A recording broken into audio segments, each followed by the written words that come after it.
are the different ways to acquire a solar system? Is leasing or purchasing a better option?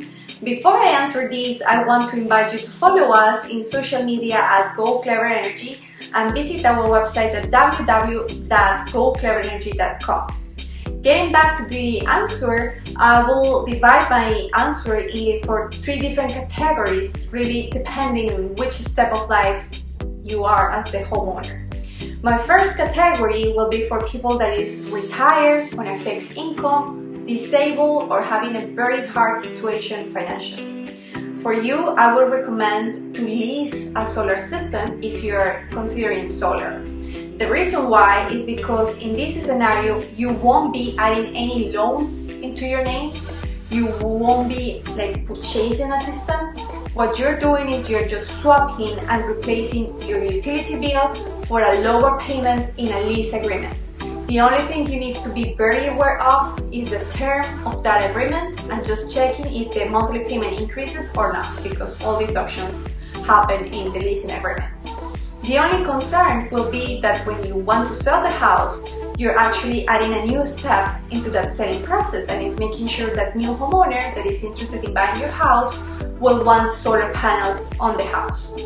I would say solar is inevitable, so most people will want to have a solar system on their houses and actually buy or purchase a house without an electric bill, but you have to be aware of that situation. My second category of people will be for the people that is in the productive years, that is very intentional with money, that is working hard, that has budgets and work hard for their dreams and their objectives in life. Well, you are probably having an income tax, and it will really make a lot of sense for you financially to purchase your solar system because the government is giving you incentives of 26% of the total cost of your solar system. Plus, you will be seeing savings every month in comparison with an electric bill, and you can actually calculate a return on investment that you cannot do with your utility bill. You will be able to do it with your solar system and actually see returns and all type of analysis you want to do. My third category of people will be the people that is making a lot of changes, right? Are you moving a state from one state to another one? Are you changing jobs? Are you considering selling the property you are living on the following 2 years? If that's the case, this is not the right time to go solar for you, my friend. It's better you stay still, and that when you are considering solar, you have in mind that you're going to stay in that same property for at least 3 to 5 years.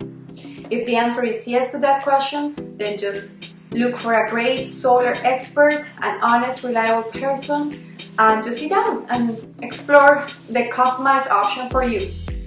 Again, I hope this content adds value to your decision process, and I hope you share this content with your friends and family. See you next time. Want to learn more? Visit GoCleverEnergy.com today and see how the sun can provide you savings.